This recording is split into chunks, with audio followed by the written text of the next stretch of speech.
और आज के सत्र में जिस तरह की तेजी देखने को मिल रही है ना, उसमें एक ग्रुप है जिसके स्टॉक्स में जोरदार एक्शन है, वो है अदानी ग्रुप के स्टॉक्स। अदानी एंटरप्राइजेस की 35वीं एजीएम हो गई और उसमें जो रोड मैप दे दिया, $100 बिलियन के निवेश का रोड मैप दे दिया है गौतम अदानी ने। और उसके बाद उसमें इनफैक्ट कल से ही हम देख रहे थे कि अदानी ग्रुप के स्टॉक्स में तेजी थी, लेकिन वो आज जो तेजी थी वो उग्र हो गई। और क्या कुछ नहीं बोला उन्होंने, बड़ी उपलब्धियां गिनवा दी, अदानी पार की, अदानी ग्रीन की, अदानी एनर्जी सॉल्यूशंस की, क्या क्या उन्होंने अभी तक किया है।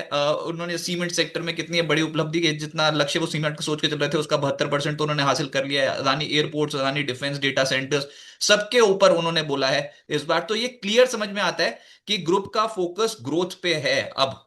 ये उस बारे में तो बोला ही नहीं, वो जो हम रेगुलेटरी कंप्लायंसेस वगैरह के बारे में, उसकी एजीएम थी और लोग सुनना चाहते थे कि आप भविष्य में क्या करना चाहते हो, तो इतना कॉन्फिडेंस बढ़ाने वाली बात कर दी है। और गौतम अदानी ने बताया कि वित्त वर्ष 2024-25 में अदानी ग्रुप की आय जो वो 7% बढ़ी है, 2.71 लाख करोड़ रुपीस हो गई है फॉर FY 2025। और जबकि एडजस्टेड एबिटा 89,806 करोड़ रुपीस रहा है। Net debt to EBITDA ratio स्वस्थ है, बिल्कुल 2.6 टाइम्स बना रहा है। और बहुत स्ट्रॉन्ग निवेश अगले 5 साल में करेंगे। $100 बिलियन का निवेश हो सकता है, अदानी ग्रुप करने को तैयार है अगले 5 साल में। सर ये तो मतलब फिर अभी स्टॉक्स ना चल नहीं रहे हैं और सब हैं परेशान कि ये स्टॉक्स में पिछले कुछ सालों के जो रिटर्न नहीं मिले, क्या अब भविष्य में आप समझते हैं अगले 5 साल अदानी ग्रुप के स्टॉक्स आउट परफॉर्म कर सकते हैं क्या यहाँ से, या फिर रेगुलेटरी हर्डल्स जो हैं वो इनकी ताकत को कम रखेंगे हमेशा?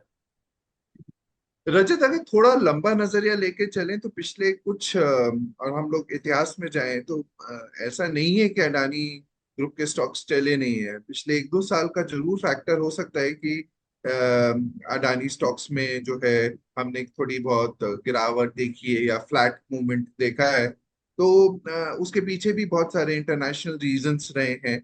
और जहां तक अडानी समूह का सवाल है, आज ये एक कोई छोटी मोटी कंपनी नहीं रह गई है। It has become very very big, अपने आप में एक एम्पायर बन गया है ये। तो और इनका किसी एक पर्टिकुलर कंपनी के ऊपर डिपेंडेंसी नहीं है। इनकी बहुत सारी कंपनीज हैं, बहुत सारे सेक्टर्स में हैं। और उन्होंने बहुत निवेश किया है, बहुत कुछ डेट लेके भी करा है और वैसे भी करा है, और उन्होंने बहुत अच्छा परफॉर्म भी किया है। ये बात अपने आप में, और एक खास बात ये है कि जहां पे भी इंडिया को जरूरत होती है निवेश की, अडानी सबसे पहले कूद के आता है। चाहे वो डिफेंस सेक्टर हो, चाहे पोर्ट का सेक्टर हो, चाहे मतलब तमाम जगह हैं जहाँ पे एनर्जी रिक्वायरमेंट हो। ये अडानी की खास बात है कि वो कंट्री के रिक्वायरमेंट्स के हिसाब से आगे चलते हैं। और उन्होंने आज अपने आप को एक स्टैब्लिश कर दिया है, कोई छोटी मोटी कंपनी नहीं रह गए हैं। जहां तक मुझे मुझे लगता है कि देखिए, Adani is a good group. हालांकि उसके साथ कुछ ना कुछ इंटरनेशनल कुछ ना इश्यूज रहते हैं या डेट का इशू रहता है। उसके बेसिस पे हम ये कह सकते हैं it is a good company and a good group to invest in from a long term perspective. अच्छा ग्रुप है इन्वेस्ट करने के लिए लॉन्ग टर्म पर्सपेक्टिव के लिए। पर इसमें हमेशा आपको ज्यादा वॉलेटिलिटी दिखाई देगी कंपेयर टू मार्केट। इसमें हमेशा थोड़ा ज्यादा रिस्क रहेगा, इन सिंपल लैंग्वेज अगर मुझे बोलना है तो। ये ये जो इन्वेस्टमेंट है अडानी ग्रुप के स्टॉक्स में, अगर आप कोई इन्वेस्ट करना चाहता है तो उसे हमेशा इस बात का ध्यान रखना चाहिए कि वो हायर रिस्क लेके करेगा। इसीलिए जो हायर रिस्क टेकिंग एबिलिटी वाले कस्टमर्स हैं, इन्वेस्टर्स हैं, उन्हीं को इसमें इन्वेस्ट करना चाहिए। और आज सब ऊपर है, अदानी इंटरप्राइजेस 2.25% ऊपर है, अदानी इंटरप्राइजेस 4% ऊपर है, अदानी पार 1% ऊपर, अदानी ग्रीन 3% ऊपर। तो आज सबसे तेज चलने वाला अंबुजा सीमेंट है 4.25% ऊपर। आपको इस पूरे पैक में, चाहे वो पावर सेक्टर से जुड़ी कंपनी हो या फिर पोर्ट सेक्टर से जुड़ी या फिर पेरेंट कंपनी अदानी इंटरप्राइजेस या फिर सीमेंट, आपको क्या पसंद है सर? तो रजत, मेरे को सीमेंट में ग्रोथ बहुत अच्छी लगती है। आई आई थिंक आने वाले समय में अडानी के जो सीमेंट का एसीसी और अंबुजा दोनों कंपनी हैं, दोनों बढ़िया कंपनीज हैं। अंबुजा को लेके मैं काफी पॉजिटिव हूँ। बट आपको एक नजरिया लंबा रखना पड़ेगा। ये नहीं कि आप रातों रात पैसे बना लेंगे।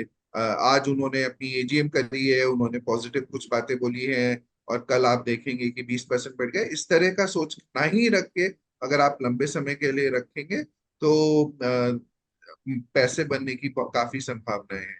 दूसरा मेरे को अडानी पोर्ट भी बहुत अच्छा लगता है। लॉजिस्टिक स्पेस में इंडिया बहुत तेजी से आगे बढ़ रहा है। हम लोग एक लॉजिस्टिक हब बन के उभर रहे हैं धीरे धीरे करके। इंडिया की लॉजिस्टिक कॉस्ट भी कम होती जा रही है बिकॉज डेवलपमेंट जो पोर्ट्स वगैरह में हो रहा है वो काफी तेजी से हो रहा है। तो मेरे को पोर्ट सेक्टर बहुत अच्छा लगता है, और आगे चल के जैसे जैसे इंडिया ग्रो करेगा पोर्ट सेक्टर में बहुत तरह की संभावनाएं हैं। बहुत पॉजिटिव रुझान है मेरा पोर्ट सेक्टर के लिए। और अडानी पोर्ट एक बहुत बड़ी कंपनी है इन दिस सेगमेंट।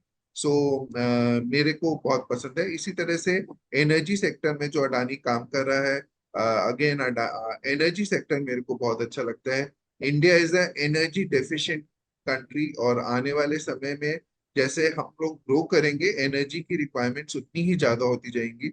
और ऑल्टरनेट एनर्जी जहाँ पे अडानी अच्छा काम कर रहा है, मेरे को लगता है अडानी ग्रुप में वो कंपनीज बहुत अच्छा परफॉर्म कर सकती एंड लकीली हुआ ये कि आज 35वीं एजीएम थी।